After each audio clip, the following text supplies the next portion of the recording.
Believe it or not, yes, you can actually trickle charge an electric vehicle with this 1800 watt ALLPOWERS R1500 solar generator. Obviously, this is not what this is made for, but I just wanted to do a quick torture test and show you what this power station can actually do. Let's take a closer look. Before I tell you everything you need to know about this unit, you might be wondering what is actually included with the solar power generator. Well, you get everything you will ever need to get started. And if you order solar, you get two boxes. You get the big box with this power generator and the AC charging cable, and that's basically it. It doesn't have any adapters because it doesn't need it. Everything is built in. And then you get your solar panels in a separate box, just like this. It's tiny. I was actually very surprised, and it's light, but we'll see how it unfolds and how much power it can actually generate. It also comes with a bunch of cool stuff. We'll talk about that in just a bit. The only other thing that comes with this unit is the warranty card and the manual. Now, I have built a few power stations from scratch over the last year, and sure, some of them will perform better and have more storage. But you can't deny that this looks much nicer, and it even has a few hidden gems you only get with a pre-built unit like this. As you can see, the second box will be your solar panels. These are small and portable, but obviously limited. Great for camping, but we can do a little better for cheaper, just not nearly as convenient. More on that later. And they're super easy to set up. You just open it up like this. It opens up, and then it opens up again, just like that. And then we have these little feet basically on the end that open up. So you can set it up just like this.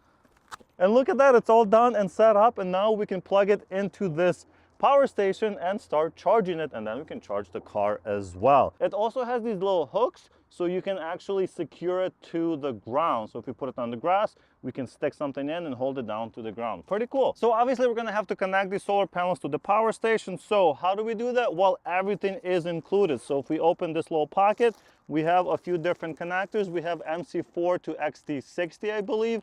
So this will be the one we're using. So we're just gonna grab these two cables that come out of the solar panels, or basically any standard solar panel you've ever seen. And then this will plug into the power station. We also have a barrel jack, so you can even connect the solar panel to a different unit that uses that type of connection. We also have a bunch of adapters, and of course it has a little manual telling you how to set it up. This is a 200 watt panel. The most obvious advantage of a unit like this is that it looks much nicer than a homemade one, and your wife won't be thinking, what the hell is he building now? But of course there are many more reasons. So all I'm gonna do is plug in each one.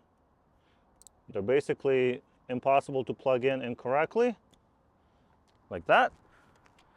And this simply goes into the power station. That's it, we're charging. All right, as you can see, the sun is super low. We are in the dead of winter, and these solar panels are actually doing something. So I am very surprised. We are putting 128 watts into it, and it's like 5:30 in the evening. So that's pretty surprising. I am happy with that so far.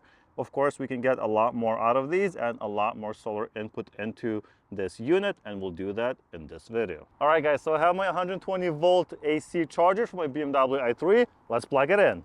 That's on, and then we're gonna turn on AC power. Okay, and now the moment of truth. Will this actually work? Let's see. Plugged in. All right, guys, as you can see, it is blinking blue, which means the car is now charging. The cable is running straight to our power station, and I've actually reduced the rate a little bit, but we are charging at 1000 watts. Let's see if it can handle more. Sorry for the shadows, but I have to do this in the sun. I'm gonna set the car to maximum for AC. And there you have it, guys. We are charging my BMW i3 at 1330 watts out of this little thing.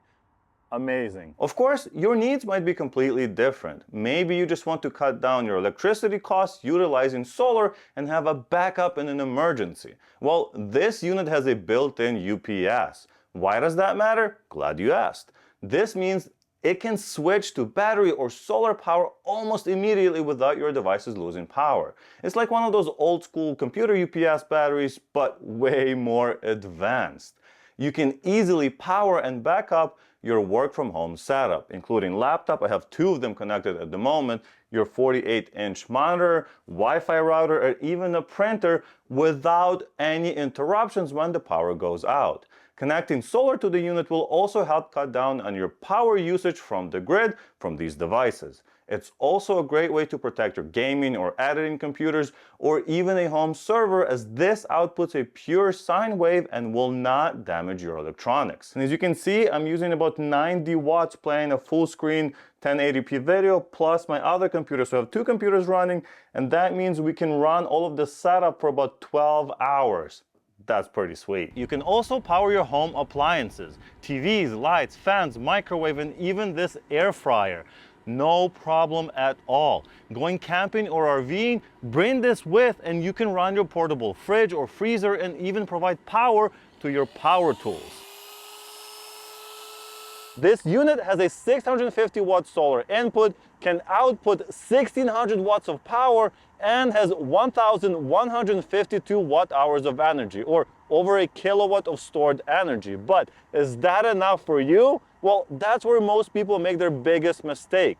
They get a solar generator that is too big or isn't big enough for their needs. First, you have to figure out your usage. If you aren't sure how, get a kilowatt and measure your devices. Going on a weekend-long festival, plug in your mini fridge, speakers, phone, lights, and everything else you're going to be using and see how much it pulls from the wall over an hour or two. Let's say it's 100 watts on average every hour. That means you'll need 2400 watt hours of power for the 24 hours of use.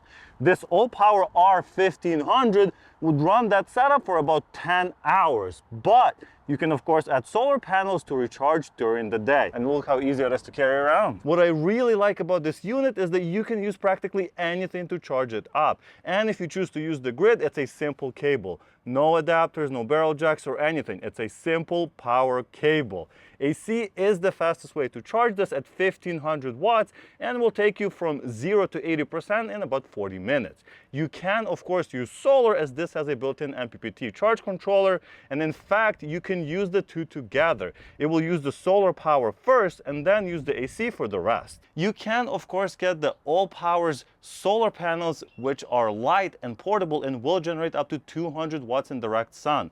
Perfect for camping, but if you're using this at home as a backup, you can get a couple of really cheap panels like this. I got these 325 watt panels for $30 each and connected two of them in series and then plugged it into our solar generator using the same cable that came with the panels. Of course, you want to pay attention to voltages and amperage to make sure you're not oversupplying the unit. It has a limit of 12 to 95 volts and I believe 13 amps.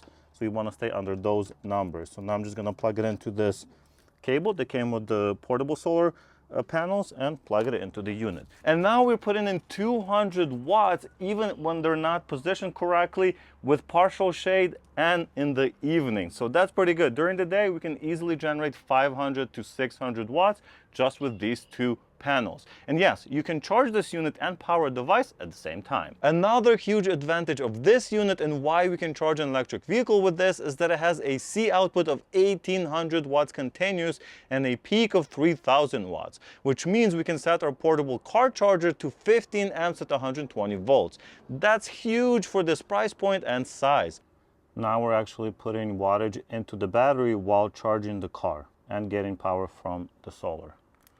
Now, if I unplug the power, so AC power has been unplugged. Now we are not charging the battery, but we are using the 333 watts coming from the solar panels and putting those into the car. Of course, you can just plug in 4 different items instead that use less power, as this has 4 outlets built in. This unit also has 2 100 watt USB-C and 18 watt USB-A fast chargers. On top of that, we have 2 built-in wireless chargers, so you can just put 2 phones on top and you are charging. How cool is that? Great attention to details here. And lastly, we have a 12 volt 10 amp cigarette lighter plug, so you can power on like a mini fridge like I did earlier. They can all be turned on or off separately to conserve power when needed with this button right here for each side. Other ports on this unit are for input. Of course, we have our solar and AC, so you would open this up and this is where you plug in the solar just like that, and your AC is right here, and we also have a fuse in case something goes wrong. On the other side, we have storage expansion ports. So you can actually plug in up to 3 B1000 expansion batteries, quadrupling the storage to 4,600 watt hours. So you'll just be using these ports right here. Otherwise, they're basically not used. I have now been using this unit for a few weeks to see if I could find any issues, but luckily it's been working great. Last thing I wanted to show you was the app. It's pretty simple, but it does allow you to connect to the unit using Bluetooth or Wi-Fi. One slight annoyance is that you have to turn on the Bluetooth and the Wi-Fi each time by holding the button on the left for a few seconds. That means you can't really check the status remotely. Either way, the app shows useful info on the status of the unit, such as remaining charge, how long it will take to fully charge or discharge, as well as the input and output power. You can also change some settings. From the main screen, you can turn on or off AC and DC output and switch between 50 and 60 Hz. In the settings, you can switch between mute mode, where it will prevent the fans from running and limit the charging speed, to standard or even fast mode, where it will ramp up the fans for higher input and output. You can also put it in eco mode. That's pretty much it, and that's pretty much it for the video as well. I would love to hear what you would use this unit for, and if there's anything you would like me to test here. Thank you so much for watching. Like the video if you liked it, and I'll see you in the next one. Bye!